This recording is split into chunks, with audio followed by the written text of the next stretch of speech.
huge welcome to today's second session featuring the University of Plymouth, following on from an extremely popular session earlier on today around graduate opportunities with Milwaukee and TTI Tektronix. Now, before we go any further, just a reminder that this is a live session. If you have any concerns or any questions, please put that through to myself, Gareth at postgradsolutions.com. There will also be a live Q&A and opportunity to engage with us towards the end of the session.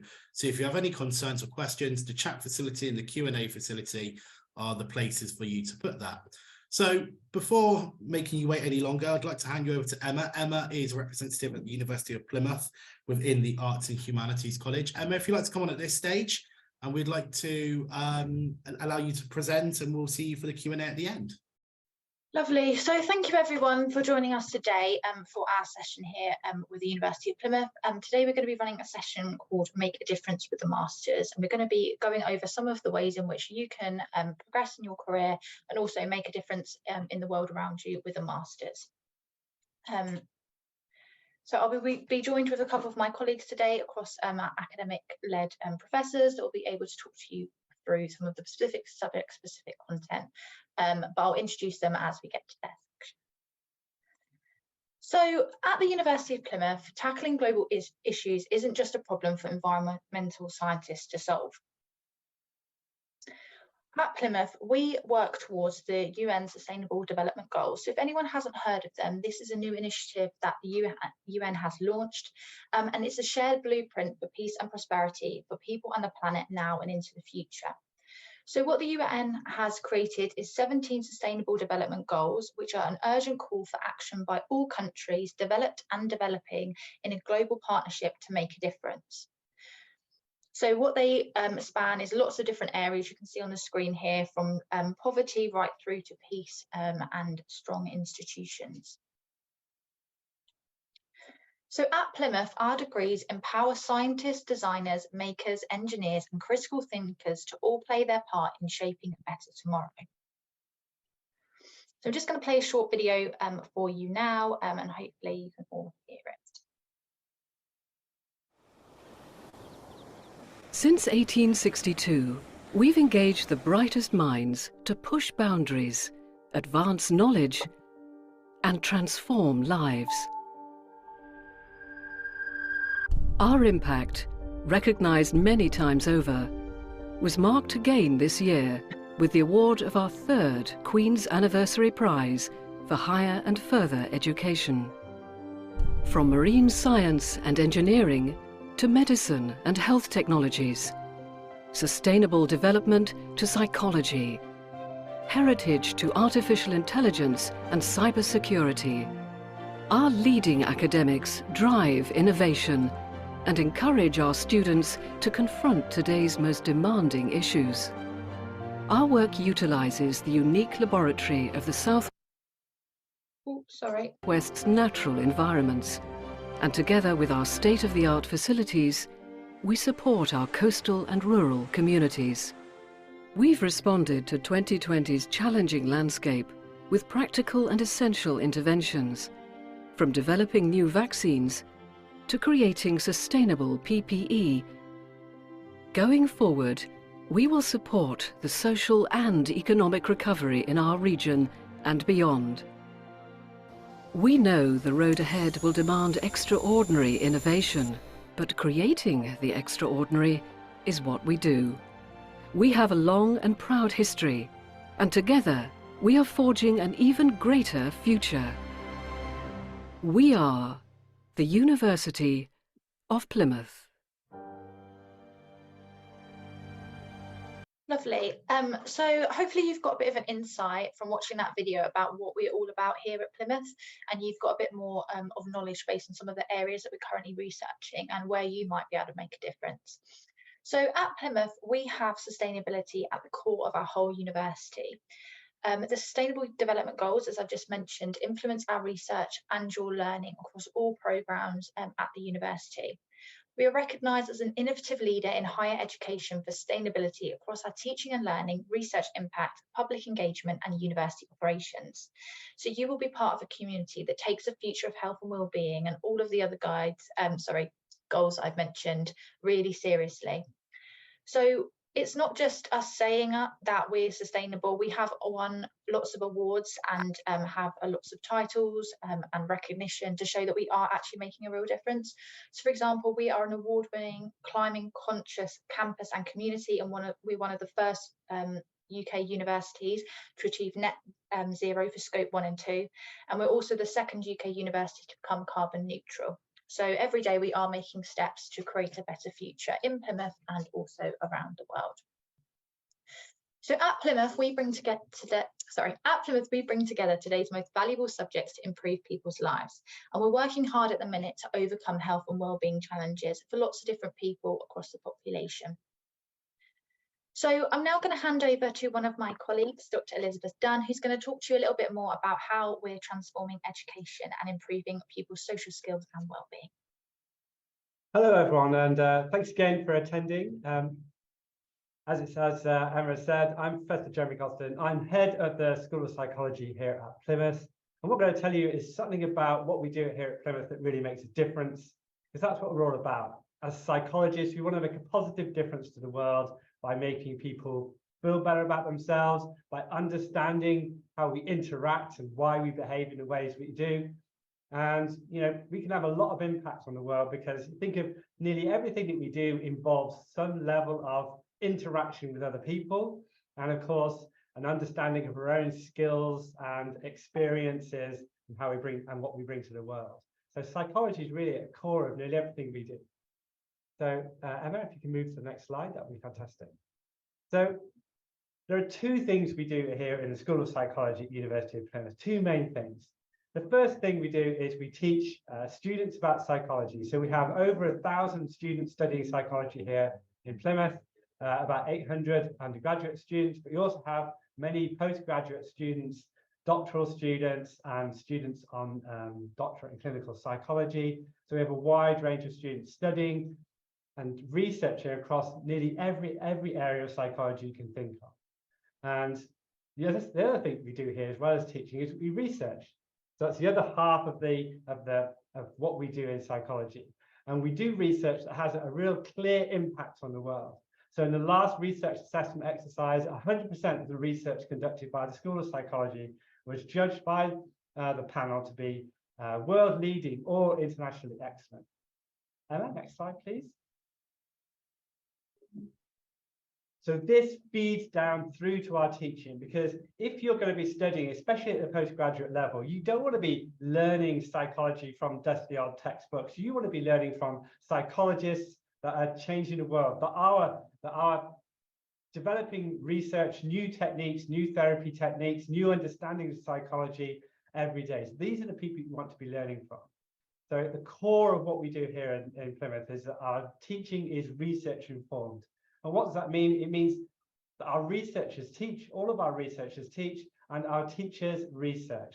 So everyone here is doing both things. They're all experts in the field.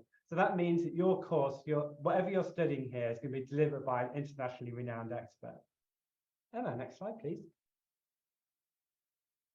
What that means is our students are our research partners in this, because especially at the postgraduate level, a major part of what you'll be doing is your research dissertation.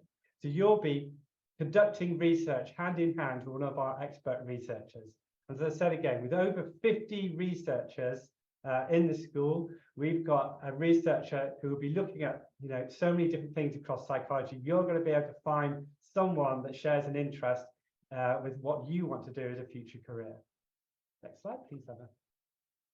So what I'm going to do is just going to highlight three of our researchers and teachers. This is Alison Norman.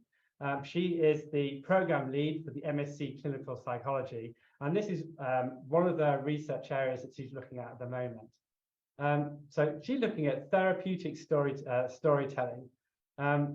As a clinical psychologist, she's been working with victims of traumatic brain injury. So it could be a result of accidents or other trauma that resulted in major changes, life-changing changes to the physical, cognitive, behavioral, emotional behaviors of that patient, and trying to understand how we can support the rehabilitation and the can be sort of lifetime support of that patient using storytelling. Now, storytelling is great. It's very evocative for bringing up memories, for settling patients. And this has been used for quite some time as a therapy technique for patients with traumatic brain injury. But what Alison has done is take it a step further, because one of the main caregivers for people with TBI are the family members, and they don't get much in the way of support. Is to extend therapeutic storytelling to these family and friends, so that they can go along on the same sort of journey with the patient to really understand what's going on and support the family members as they support the patient with TBI. Next slide, please, Emma. Thank you very much. The next sort of case study I'm going to present for you is Dr. Helen Lloyd, another of our academics here, and she's just embarked on a new research project called Routes to Wellness. What Helen is interested in, how we can support the mental health of refugees. So we have lots of refugees, for various reasons that have to move countries because of war, because of trauma, because of persecution, and they arrive and they've usually undergone huge amounts of trauma in their home country. And they move to a different country, a completely different culture, where usually people are speaking a completely different language. And how do we treat this trauma? As psychologists, how do we treat these trauma? How do we ensure that these refugees find the appropriate level of help so that they can, they can form and function within their new societies while they're staying in this country or any other country? So how do we best support the mental health of refugees? Because they've gone through huge amounts of trauma. And these are refugees are some of the most, some of the people that are most need help, and the possibility that they are preyed upon by others is quite high. So next slide, please, Emma. Just move on to the next section. So sorry, go back a bit. Thank you very much. So what Helen has developed with collaborators is working with refugee organisations and refugee support organisations to develop a new model of mental health support, which is centred on the needs of understanding of the refugees. So bringing the refugees, current refugees in this country in to providing mental health support for other refugees, because they have a common understanding, a common cultural understanding, a common linguistic understanding, they speak the same language, and an understanding of the traumas that they've been through. And to use this peer and community-led approach to mental health to support new refugees. So again, showing how psychologists and our psychology researchers are really having an impact on the well-being of people around us. So, next slide, please. The final sort of case study is Professor Caroline Flotcher. She's a professor of developmental psychology here and runs the Plymouth Baby Lab, which looks at child development. And she focuses on language development, which is one of the key parts of any child development, because unlike nearly everything else you have to do with children, if you've ever had children, is you have to teach them about everything, but you don't have to teach them how to talk. They acquire this very difficult problem. They acquire this ability to talk by themselves. But some children don't. Some children have early speech problems, and there are some very effective treatments and support methods out there that can help support and bring children on in their development of language. And what Caroline is involved in is a new project looking at language development in Arabic-speaking children, because there are some tools and diagnosis methods out there which can help diagnose which children are developing language normally and which children are having particularly specific language impairments, and how can we bring that support in. So she's been working, so next slide please, Emma. So she's been taking a multi-dialect approach, working with children from Egypt, Jordan, Lebanon and the West Bank to develop new tools that can provide to local practitioners that can diagnose children with specific language impairments early, and also learning along the way how war-related trauma, social deprivation and social disadvantages can really impact language development, because early language development is key, not only for other aspects of psychological development, but also for early education, which feeds through into life opportunities later. Next slide, please, Emma. So those are just three examples of of psychologists here at Plymouth that are really making a difference with their research. And they've been working with students along the way in the baby lab and other laboratory facilities we've got here to really educate our students in how we do research and how to make an impact in the real world, but also, working with our students as partners hand in hand to get that research done. So you too can be part of this and joining us in one of our 4 MSc Masters in Psychology. So the first Masters we got here is an MSc Psychology. This is a conversion degree. So it's open to anyone with an honours degree. And what it does, it compresses the undergraduate experience of psychology into a single year. And it gives you what's known as a graduate basis for chartered membership of the BPS. So that means that it's you've got the same status as a student that's done an entire 3-year undergraduate degree in psychology, meaning that you have this this BPS approval to go on to any further training to become a professional psychologist.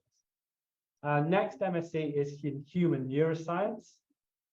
This is a degree focused on the practical aspects of studying psychology using neuroimaging techniques, using fMRI, using electrophysiology, using TMS, and also using ultrasound. So we have a new brain imaging centre here at Plymouth with new facilities opened 2 years ago, and it's a very practical approach. You actually get to use these techniques and these methods to actually find out more about how we work, because the new neuroimaging techniques we've got are key to sort of opening and expanding our understanding of the human consciousness. The next MSc we have is clinical psychology. Here, the focus is on developing the skills, experience, and techniques used to treat mental illness and therapy techniques as well. So here you'll be working with people like our program lead, Alison Norman, and also Helen Lloyd teaches on this program in understanding sort of the latest techniques and experiences in what you need to become a clinical psychologist. And finally, we've got our MSc in research methods in psychology. So this is MSc specifically designed to give you the skills and experience to conduct further research in psychology.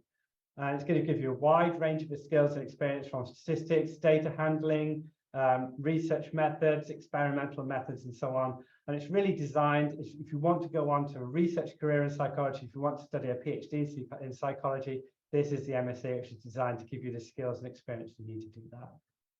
Next and final slide, please, Emma. Oh yes.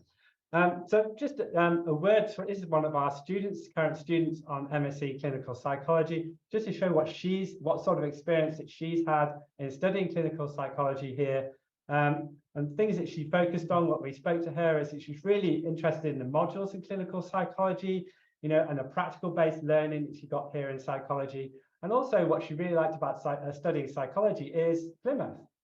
Plymouth being a really friendly, especially sunny at the moment, town next to the sea, where she felt, a sense of belonging, and it wasn't too overcrowded, and she could fit in very easily. And also, as one of the world's leading universities, it gave her the chance to work with the researchers, with our academics, and get involved in those discussions and seminars by experts in the field, people actually doing the research, people actually pushing forward the boundaries of psychology in the future. So there you go. That's just a few things about psychology. I'll be really interested to hear if you've got any questions at the end, but otherwise I'll pass on to the next presenter. Thank you. For everyone, good afternoon again. If you didn't catch me saying that the first time around, I'm Liz Doan. Okay, I've been a lecturer specialising in inclusion and post-structuralist theory for over a decade at Plymouth in the Institute of Education, and I'm currently the interim MA Ed programme lead, and obviously hope to answer any questions you may have. Next slide, please. What I would like to emphasise, I think, is like the previous speakers, the vast range of expertise we have within the Institute. It is a vibrant teaching and research community, which you'd be joining. So you'd be taught by experts and active researchers who are making a difference, quite a significant difference in a variety of specialist fields. We have connections with many local schools. These are examples of some of our areas of activity, but I would emphasize that it is a small selection. We have research interest in outdoor learning, and we're working with local schools to develop their practices in that area. We are exploring, or have researchers who are exploring, how music can facilitate communication and well-being, particularly in relation to groups such as those with autism, dementia, strokes, mental illness. We're researching how isolation, regulatory burdens, and a lack of professional status are affecting childminders in England. This is quite a topical area, and we do try and focus our research on topical areas, which are potentially controversial, but to which we can make quite a significant contribution to the debate. Sorry, there's a chat entry come up on my screen. Okay, if I mention my own research, I've done several projects, including one that was funded by a British Educational Research Association small award. That was in 2020, looking specifically at COVID, lockdowns, the practice of SENCOs. Those are special educational needs coordinators who practice in schools, for those of you who aren't aware of that. And we were looking at crisis planning with particular reference to exclusionary practices. That's where my area of research has been focused for the last 3 years. Next slide, please.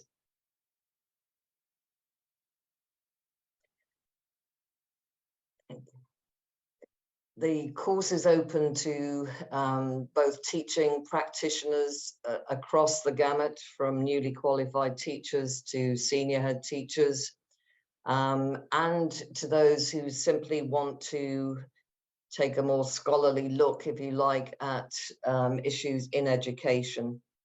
There are many practices that are contested at policy or local level, and it's developing the sort of criticality needed to look at such issues that we, I think, specialize in education and in the Institute.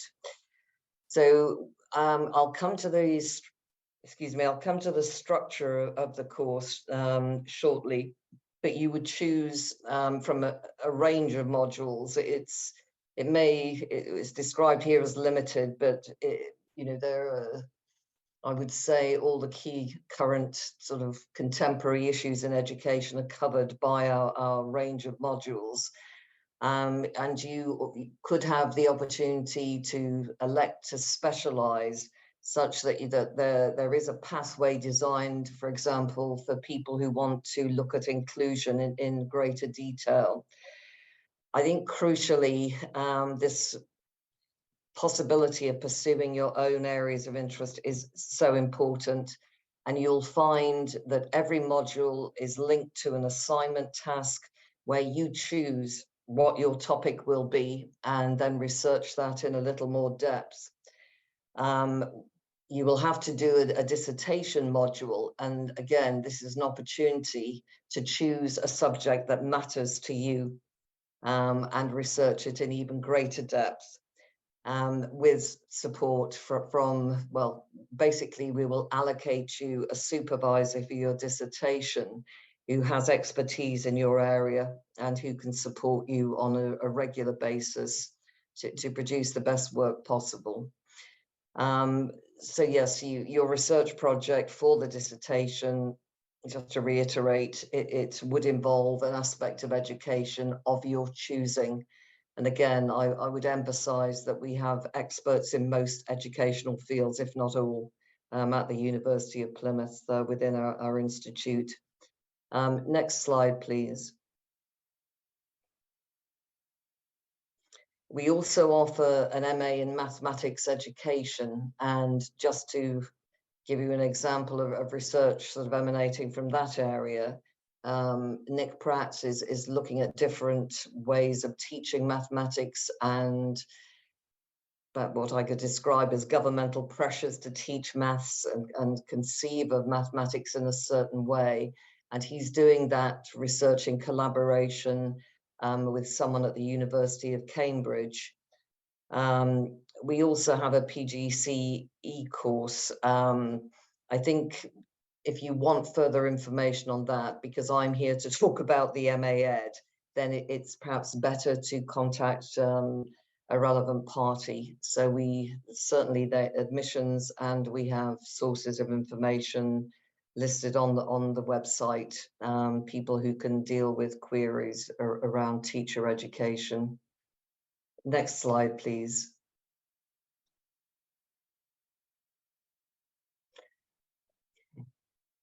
I've mentioned the sort of the vibrancy of the research and teaching community within the Institute of Education. And I think it's an opportunity, joining us is an opportunity to network both locally, regionally, nationally, and internationally. You know, and we have, as you'll perhaps see later, we repeatedly receive feedback from students, some of whom may be using the MA Ed as a vehicle for promotion, or certainly for influencing practice in their setting or chain of settings if they're within a multi-academy trust. So I would say we have a significant impact on both practice and policy at all levels. Again, we're usually congratulated on the high level of support that we offer. So there are certainly online study guides, and I provide one or two examples of those, a wealth of online materials to help you. The dissertation, as I've mentioned, you know, you will have a dedicated supervisor whose role is to support you, that there'll be pastoral support or pastoral tutors in addition to academic tutors. So yeah, I think if you are looking for a university that offers a high level of support, then, and certainly within education, the Institute of Education clearly provides that. Building connections, networking, again, you know, we have numerous connections, and they'll be made available to you either through your academic tutors on modules, on your dissertation, by your dissertation supervisor. And yeah, this is something that we can provide on a global level for those interested in particular topics.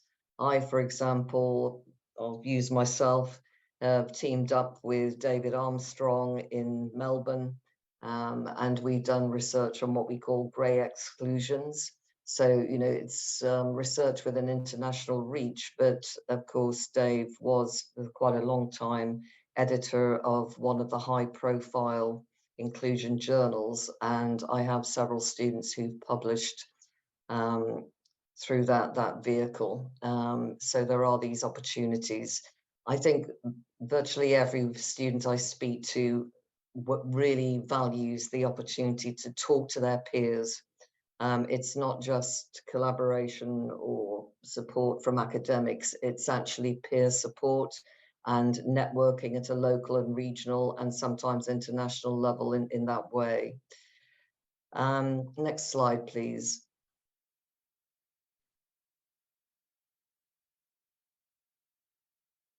And again, it's just 3 examples of feedback we get. And I think it's not an uncommon reaction that people have often found the course challenging, but in a very constructive and positive way. They tend to leave sometimes not quite believing what level of work they've produced. They leave with research skills they didn't have before. And yes, a sense of purpose and perspective. So I think our aim is to energize, and certainly the feedback we get is that's how many students feel having done the program. Next slide, please. Sorry, that's the final slide, please. Is that the final slide?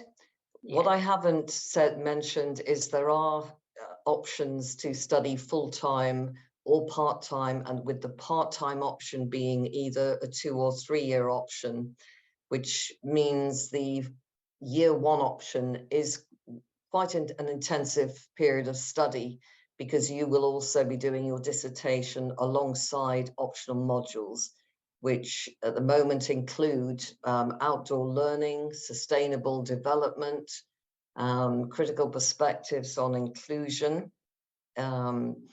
just to name 3 of those. Okay, so is that enough information, Emma, at this point? I haven't covered the options in any detail, but I think they are clearly outlined on the website, with that option of a specialised pathway in inclusion if people want to go down that route. Yes, Lovely. Well, I look forward to any questions that you may have. Thank you. There we go. So I'd just like to introduce my colleague, Dr. Alejandro Reyes, and he will talk to you a little bit about art design.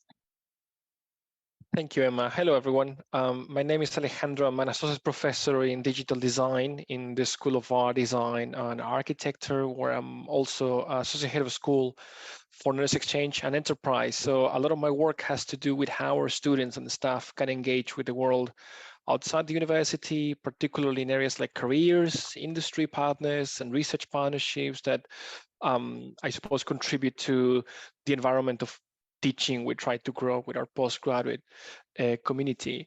We quite recently updated our portfolio, and we're really stressing our focus on digital innovation and sustainable practices. What does it mean to be creative and to operate in sustainable spaces is quite important for us, and that covers a range of scenarios and disciplines that we have in our school, and involves decisions such as the technologies we use, or the materials that we use, or techniques that we use to grow and allow our students to engage with modes of practice which are more responsive, a bit more environmentally and socially kind of friendly in general.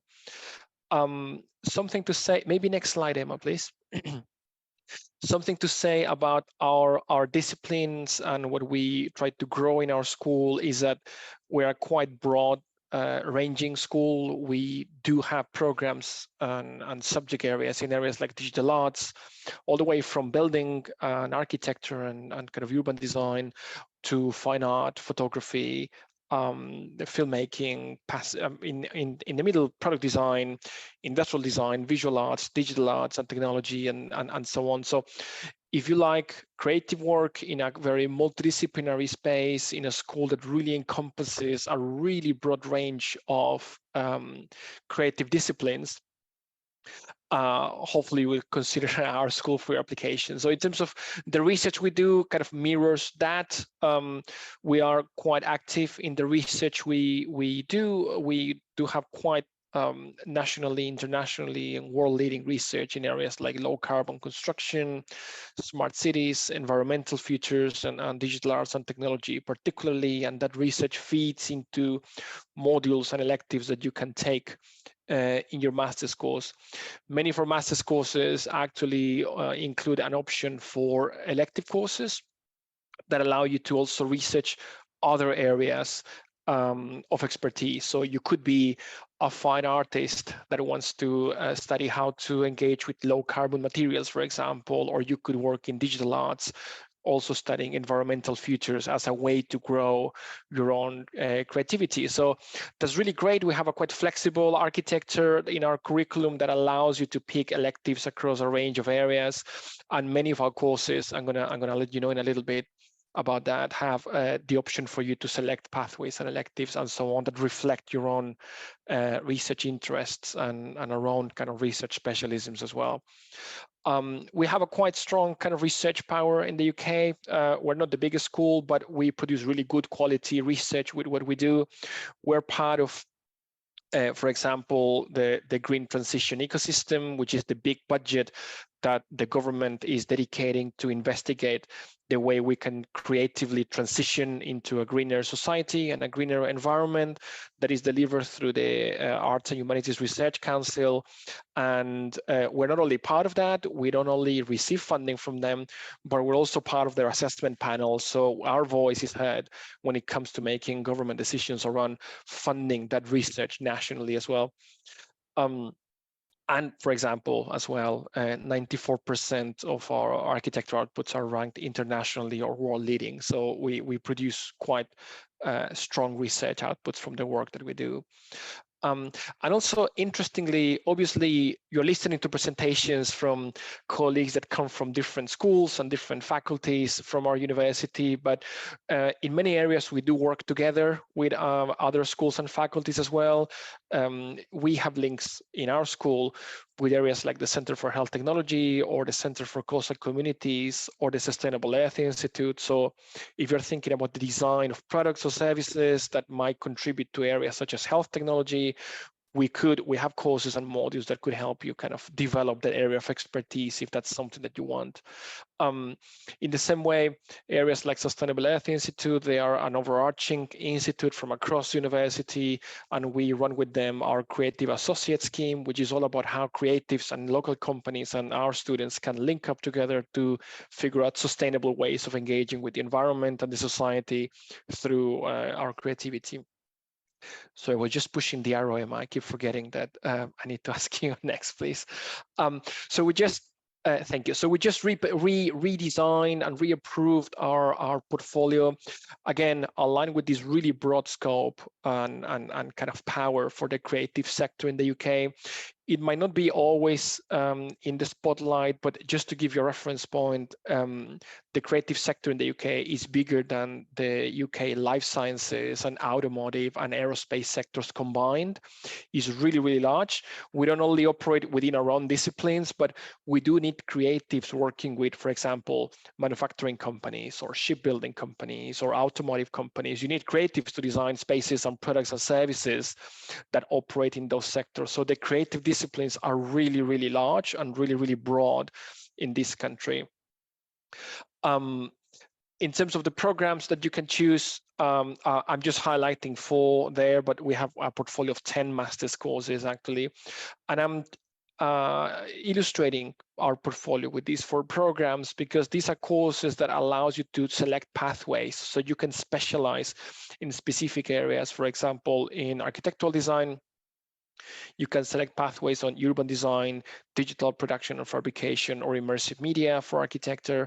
Communication design is a really interesting program that brings together our subject areas of illustration, graphic design, and publishing. So you can specialize in those areas as well while you work in these multidisciplinary environments. We have our Master of Design, which is also a new program that allows you to engage with professional spaces like product and industrial design and interior design as well. And our experience design program, also one of our newest programs that is underpinned by our digital arts and creative media subjects, where you can specialize in immersive technologies or storytelling and interaction. These are examples of how our multidisciplinary research can underpin some of the work we do at master's level with our students. For example, in experience design, our storytelling branch is actually a module run in collaboration with colleagues from filmmaking, theater and performance, digital arts subject. It's a quite fun, awesome module that allows you to engage with technology through kind of storytelling means. We have other programs in our school, of course.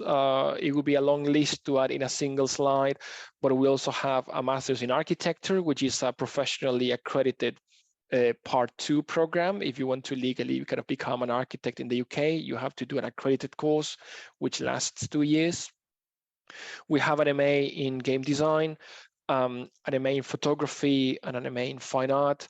And again, part of this kind of curriculum redesign process we have been engaged with for the last year. From the next year, you can already apply now, but from the next September, not this September, we will start the delivery of 2 new courses, an MA in Filmmaking and an MSc in Low Carbon Architecture Engineering. Next slide, Emma, please. So the key, I guess, selling points for our school, which are coincidentally very valued, of course, by staff and students. One has to do with facilities and skills. We have nationally a quite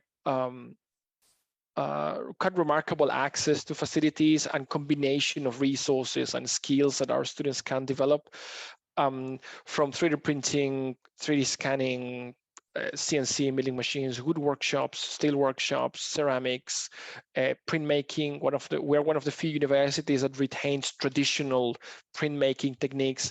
All of these underpinned by new workshops being built as we speak in our new engineering and design facility, which will include work you can do with wood and metals as well as laboratories on digital art subjects like interaction design, immersive media, and virtual reality development, and so on. It's a quite interesting and novel combination of resources that all of our students can access. Interestingly, you have some sessions, obviously, to teach you these skills as part of your course, but also if you want to learn something new, something that might not be necessarily part of your course, we do have an enrichment program of sessions. So regardless of the program that you're studying in our faculty, you can access some of these facilities and learn some of these skills as part of your portfolio. In terms of career prospects, we prepare you for work in contemporary creative sectors. As we have mentioned, we have modules on knowledge exchange that allow you to engage with external partners to the university and grow your professional skills, creating business plans and startup plans and business plans for and kind of with external partners. And also our dissertation module in some programs allow you to create not only a written piece of kind of research, but alternatively, we have some courses that allow you to develop either an exhibition of creative practice or a business plan for your own startup. So you can actually finish your degree prepared and with the skills that you need to kind of start up into your creative sector. Follow your interest, of course, as I have mentioned already, we do have a portfolio of electives and optional pathways throughout our courses. Interestingly, these are partnerships between different subject areas of the school. So we have a group of 6 or 7 different electives across our program for you to specialize in areas like immersive media, digital fabrication, and so on. So you can develop your own area of expertise, and in some courses that is recognized in your degree certificate. And of course, as I mentioned before in the kind of research slides, we have experienced researchers, but also we have experienced practitioners teaching our students. We have professionals that are quite successful in practice, people actively engage in exhibitions or in game development or digital arts, and we have staff that have exhibited in museums of national relevance, like the Tate, for example. They're experts in their field, and they will be teaching you in design studio projects within kind of our learning community. Next slide, please, Emma, unless that's my last one. I think that might be your last, but yeah. Okay, brilliant. Thank you. Thank you. I'm just going to go over a couple more slides for everyone else about why you should go on to do a master's, and then we'll have an opportunity for questions in the last 10 minutes. So postgraduate study can create rewarding experiences and kickstart a successful career, as you've heard from some of our other speakers. So why should you study a master's? So firstly, a master's degree can enhance your employability. They're highly regarded by employers and will allow you to stand out in an increasingly competitive job market. Holding a master's level qualification can evidence specialist knowledge and a strong determination to learn as well. Having a master's degree, you can nearly earn 20% more. So working age postgraduates earned an average salary of 42,000 in 2021 compared to 36 for working age undergraduates. You can also progress within your current career. So increasing your specialist knowledge or consolidating your existing knowledge is a great way to improve your career opportunities. Moving on, you can also develop expertise and gain lots of different transferable skills. So you can work alongside and network with experts in your chosen field, and as your knowledge grows and deepens, and a master's degree can give you a greater understanding of valued workplace skills and set you apart when applying for jobs. You can also have a flexible working life, so you can strike a healthy balance between postgraduate study, work, and your personal life. We are passionate at Plymouth about encouraging a culture of balance so that many of our postgraduate courses have part-time study opportunities, and some also have January start options as well. And you can also have opportunities to change direction. So postgraduate study is a great way for you to leap into a different career. Our conversion programs, we have some in psychology, as Jeremy mentioned, and also some in the other courses for education, and some maybe in art and design. So they give you a chance to branch away from the subject you studied at undergraduate level, or go on to a different professional career. So why should you come to Plymouth if you studied elsewhere? Plymouth is one of the most unique locations in the country. We're Britain's ocean city. We have the largest coastline. We also have a really thriving just student experience in general, with lots of different activities and things for you to do. We're one of the UK's 7th most affordable cities as well. So there's lots of value for money in Plymouth. And it could be the perfect location for you to break away and try something new. You can also join a modern university with a growing reputation. We have a status as one of the top 5 UK modern universities, which reflects a high quality learning environment and growing research influence. We also have world-leading facilities, some of which we've heard about today from our previous speakers, but we're always evolving our campus to make sure students have access to the highest quality equipment and cutting-edge teaching spaces. Studying at Plymouth will benefit from lots of different expert facilities to help you grow within your academic field, and also personally as well. We have lots of different student study spaces, lots of communal areas, thriving nightlife, and around the city centre and on campus as well. So there's lots of different places that you can utilise whilst you study with us. And finally, you can help us to influence change. We're proud to have won awards for our eco initiatives and have established ourselves as a leading university for sustainability. In 2019, our 3rd Queen's Anniversary Prize was awarded to us for groundbreaking research and policy impact on ocean microplastics. And these are just some quotes from some of our students that you can read on the screen. So one of our students was, "I was initially really worried about doing a master's alongside working full time. And although it can seem daunting at times, the hours were really manageable and the academics have been really understanding. Plymouth is a growing economy and more graduates are staying in the city. I took many of my undergraduate friendships and networks into postgraduate study. So you can also obviously study a postgraduate course if you studied with us at undergraduate. And finally, different people choose to study a master's for a variety of reasons. For me, it was an academic progression along with my passion to explore a subject area further. So 3 different perspectives about why postgraduate study was right for them. So just to kind of conclude before we go into our question session, whether you choose to study a taught master's, research degree or professional doctorate, you'll be joining a community of skilled, creative and forward-thinking individuals capable of changing the world around them at the University of Plymouth. So thank you for taking the time to listen to us today and to hear more about our art and design, psychology and education courses and the university in general. And I'd like to open the floor if anyone has any specific questions that they'd like to ask. Thank you, Emma. That was a wonderful session, and thank you to all for participating. Emma, I want to start with you, if that's okay, because I think one of my questions, or a few of my questions, were going to be lined up towards what you actually spoke about at the very end in your last few slides, and especially the education market at the moment, it seems a little bit, not doom and gloom, but I think there's a lot of negativity around at the moment. A lot of what you hear in the news is about how expensive it is during the cost of living crisis, how difficult it can be, especially mental health at the moment. But one thing I want to stress, especially being based in Plymouth yourselves, is what a great place it is to live. Logistically, how easy it is to get here now compared to maybe 15, 20 years ago. You know, it's only 3 hours on a train from London. That's the same distance London to Manchester. So there's not a massive difference now. Do a lot of the students that join share that same thought process and mindset? Because it is a great place to come and study. Once you're down here, you realise how great it is. And sometimes you think it's too good to be true with everything you see, the coastal pass, the coastline, the beaches, and everything around, and even the campus life. So is that the feedback that you get as well? Yeah, so we have a large mix of students here at the university. We have people that live locally, but then we also have students that commute that are in more of the wider southwest distance, or we have people that also come down and relocate. As I mentioned, we're one of the 7th cheapest cities in the UK, so it's very affordable to live in Plymouth. A lot of the sorts of upcoming areas, for example, like art and design, some people might have the illusion that you have to go and study in London to do a creative course to get the same experience, but you don't. We've got a huge thriving creative industry down in the southwest. Lots of people will live in shared accommodation, for example. There's lots of different opportunities for professional sort of tenancies and things like that. So yeah, there's lots of different types of things available in Plymouth. One of the things students always say is just how much there is to do in Plymouth.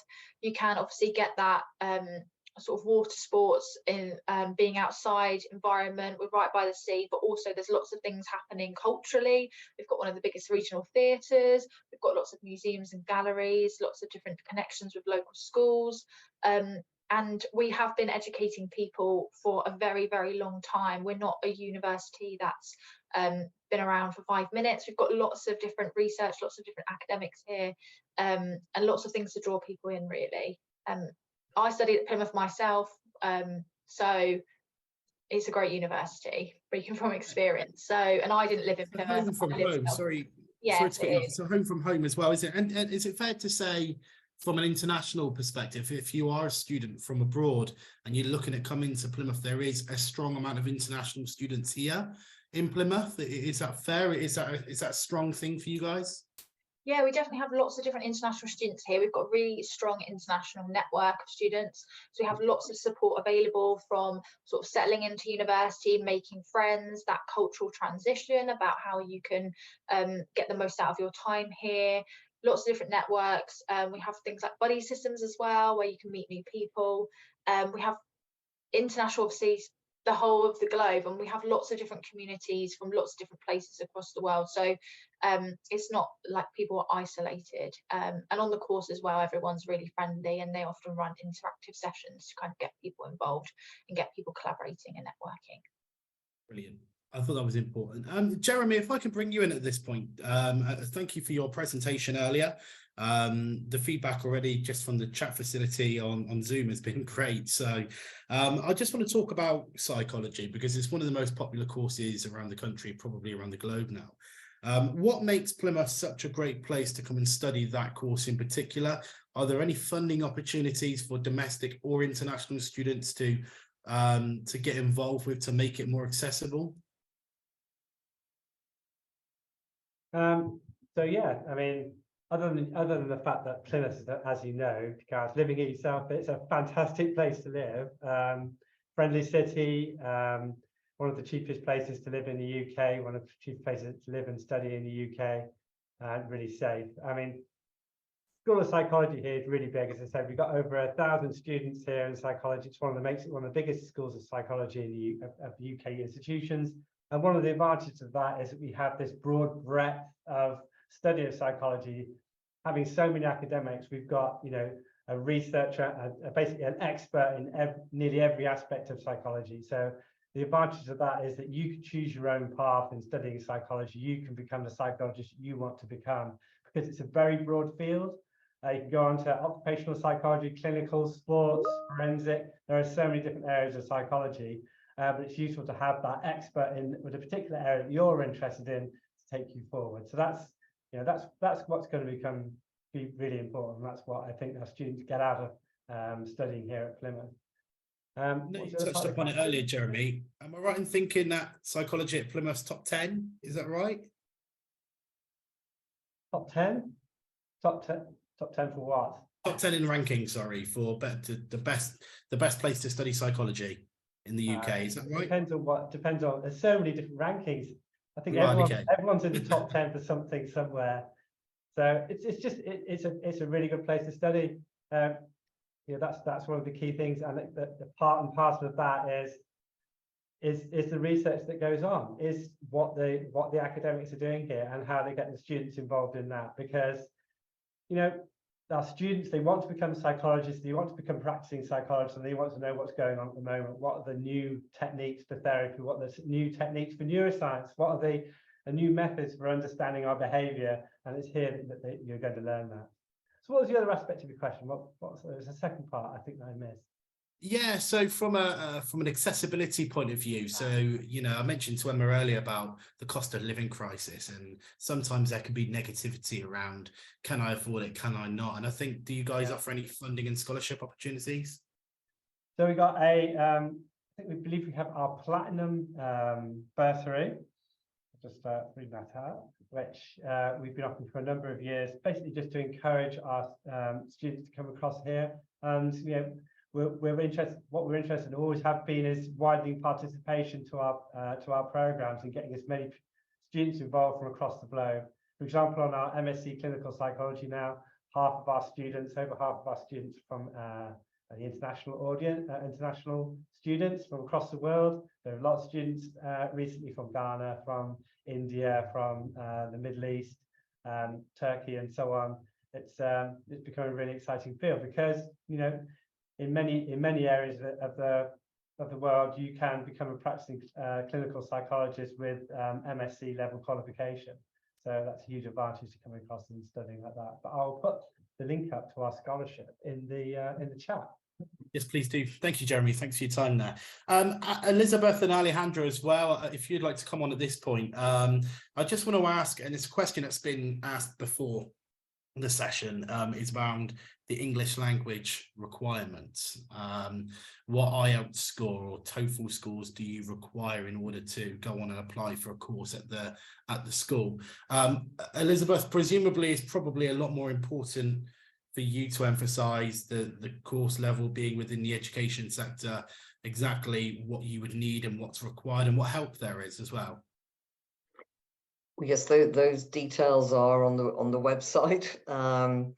We do require an international English language qualification or certificate. I think it's important to note that once people do arrive, we have something called the Writing Cafe, which is incredibly popular, which is based in the library, but basically offers one-to-one support with writing skills and academic writing, and that may be international students, it may be mature students who haven't engaged in academic writing for a long time and feel they need that support. The English Language Centre offers courses. I mean, I could probably sit here and give you at least, 5 examples of the support available.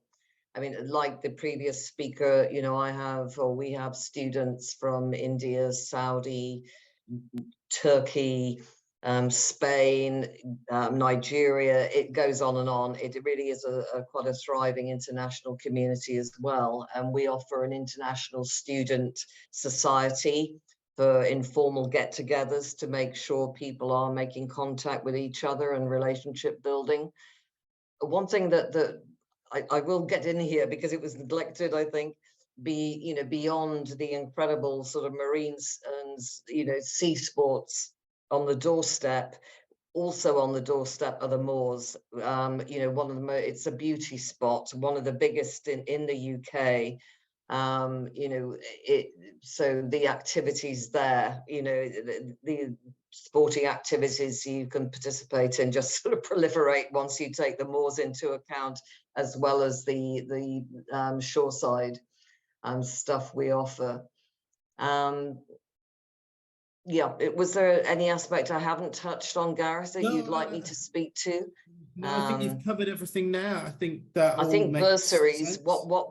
what I'd mention with bursaries is we have several awards that are offered. This is run sort of every year, and there often is a financial benefit if you become a prize winner. So there are those opportunities as well. Thank you. Elizabeth, I'm just conscious on time, and I just want to give Alejandro the final say, really, because we haven't had many questions yet. So, Alejandro, thanks for waiting patiently there. You were last on the slide, so I just wanted to give you the opportunity at the end here. Obviously, from I think you're from the Design, Art, and Architecture school, if I got that correct.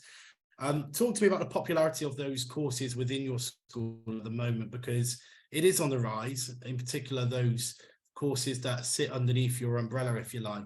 talk to me about what the most popular courses are at the moment within that field, and why you think that is. Well, all of them are. Gareth, Good obviously. answer. No, but yeah, I think we have seen a growth in the sector in general, particularly the design subjects reported against HISA data. We can see that it's a growing economy in part because we have also seen a bit of an acknowledgement from government that the creative sector contributes across a range of areas in the UK. So we have designers and creative thinkers in areas like, you know, built environment, manufacturing, engineering, marine, and so on. So it's an area that can encompass a range of professions. Now we have recently shifted our portfolio into this new kind of architecture. So admissions data is a bit, you know, it's not a full year of assessment, but we know that we have a lot of applications in architecture subject. Communication design seems to be a quite is one that is getting a lot of interest as well, mainly because it encompasses a lot of areas, right? Illustration, graphic design, the whole visual arts subject can apply into that sort of area. Design as well, product design, that also covers industrial design, interior design, and so on. And I'm obviously missing a couple. We're not starting the delivery of our built environment program this year, but it's next year. But it's already attracting some applications for next year. Actually, it's a low carbon architectural engineering master in sciences as well. So it's of course the whole kind of low carbon agenda in our built environment is quite large and is quite growing amongst applicants as well. So we see those areas as quite kind of strategic areas of growth, I think, in our school at the moment. At least based on the numbers we have so far. But obviously, every other program is immensely amazing, great stuff, and anyone is welcome to apply to any of our courses, really.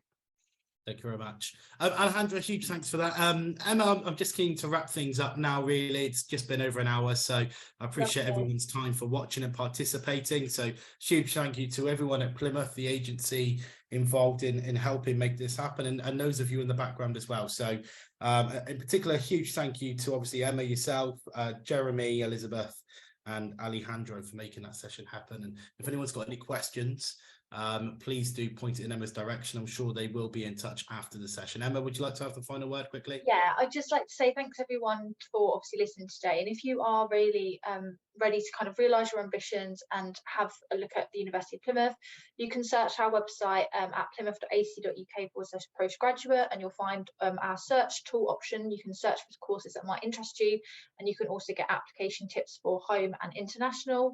If you would like to have a look at our campus, we have got open days throughout the year, but if you'd like to have a virtual look, you can search in our search bar virtual.plymouth.ac.uk, and you can take a full panoramic view of the coastline, all of our buildings and individual facilities. And if you do have any admissions related questions, please don't hesitate to get in touch with them at admissions@plymouth.ac.uk, or you can call them on 01752 585858 as well. Thank you. And a reminder to all those that are viewing, whether it's live or on demand, and you've registered, University of Plymouth do have your details and they will reach out afterwards. But no, for now, huge thank you to all those involved, and we look forward to working with you again in the future and seeing you again very soon. All the best. Take care. Thank you. Bye-bye. Thank you. Bye.